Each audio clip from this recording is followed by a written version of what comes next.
brachial plexus. It's formed from the roots of C5 in yellow, C6 in purple, C7 in blue, C8 in green, and T1 in pink.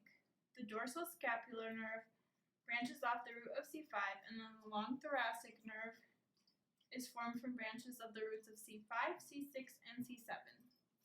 Moving into the trunks, the upper trunk is formed by C5 and C6, and branching off of it is the suprascapular nerve and the subclavian nerve.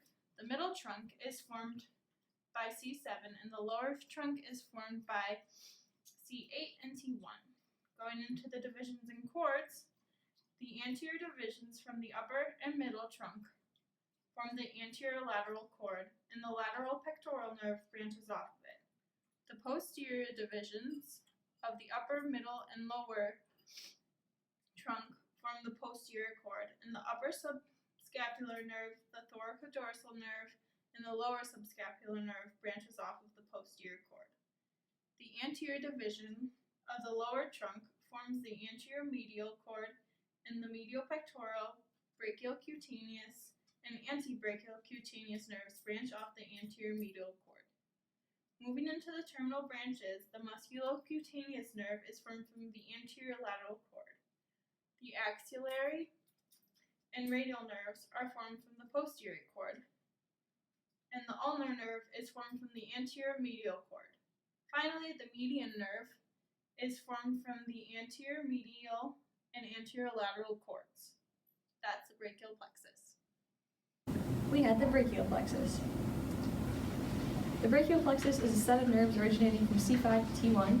The brachial plexus helps to innervate muscles and regions of the upper extremities, thorax, and back. So the brachial plexus is broken down into 5 roots, all of which originate from different vertebrae, starting with C5 through T1. Anatomically, these are located between the anterior and the middle scalene muscles on the lateral side of the neck, right here, and they actually go through the interscalene space, which is a triangle created by the scalene muscles. So this is a diagram of our model that we made with pipe cleaners that is labeled with all of the roots. So the C5 root is made up of the dorsal scapular nerve, which innervates the levator scapulae, the rhomboid major, and the rhomboid minor.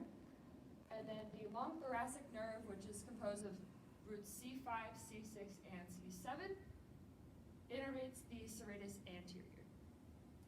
Roots, it divides into trunks, and so there's the upper trunk, and that's formed by C5 and C6 root.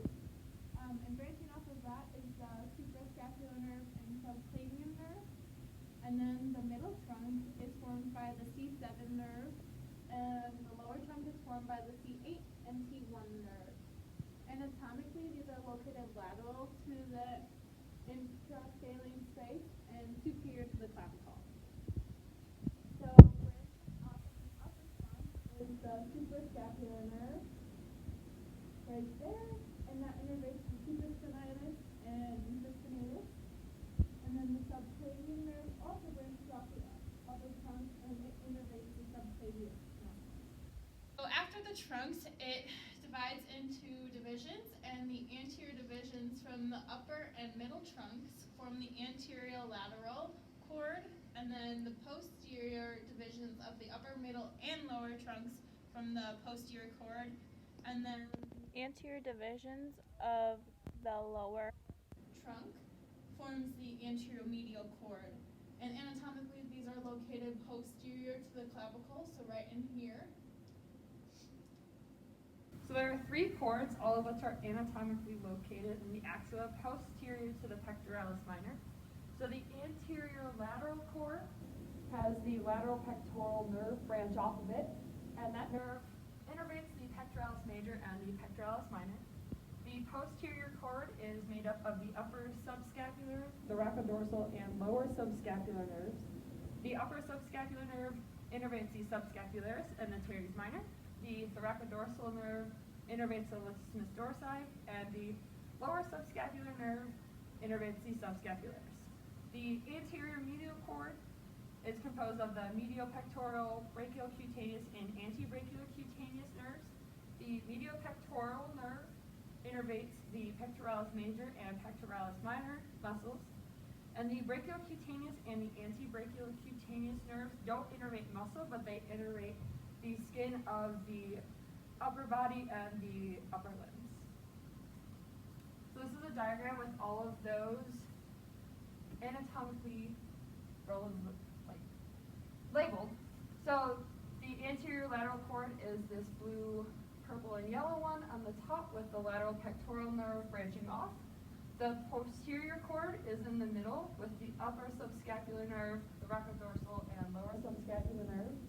And the anterior medial cord here on the bottom with the pink and green is composed of the medial pectoral, the brachiocutaneous, and the antebrachiocutaneous.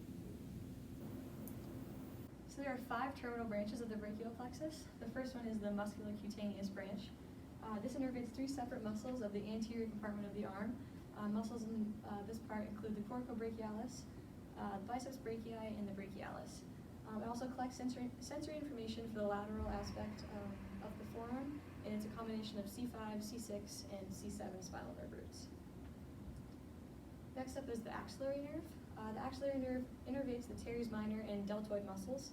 It gathers sensory information from skin over the inferior deltoid, and it's formed from the C5 through T1 spinal nerve roots. Next is the median nerve. The median nerve innervates flexor and pronator muscles in the anterior forearm. It also innervates thenar muscles and lateral lumbricals of the hand. It collects sensory information from the palmar surface, lateral aspect of the palm, fingertips of lateral 3.5 digits. And it comes from the spinal nerve roots C5 through T1. Alright, next up is the radial nerve. The radial nerve innervates the posterior upper arm as well as the posterior forearm. So some of the muscles included in that would be the triceps brachii, extensor muscles of the forearm. It also collects sensory information from 4 different branches all over the arm. These 4 sections would be, the first one is lower lateral cutaneous nerve of the arm, and that's the lateral aspect of the arm inferior to the deltoid. Next up is the posterior cutaneous nerve of the arm, and this includes the posterior surface of the arm. The posterior cutaneous nerve of the forearm, and that's a line of skin in the middle of the posterior forearm. And then the superficial branch, which is the dorsal surface of the lateral 3.5 digits of the hand. And this is innervated, or it includes spinal nerve roots C5 through T1. Alright, and then last is the ulnar nerve. This innervates numerous flexor muscles of the forearm and the hand. It also collects sensory information from the 5th and medial half of the 4th digit. And it's a combination of C8 and T1 spinal nerve roots. Just finishing up with some pathology, the nerves of the brachial plexus can be damaged by compression, distraction, which is stretching, or severing. We've talked about it in class, but some modes of injury include getting hit in sports, poorly fitted crutches, dislocation bones of the shoulder or the clavicle. And an example that's kind of different from those happens during birth, and it's called Erb's palsy, and that happens during difficult labors, generally with breech position or large babies.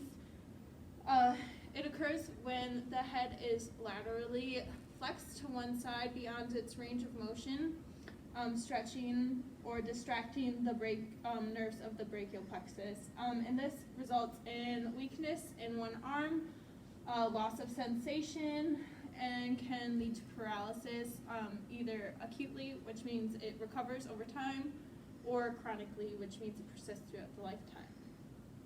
And these are our sources.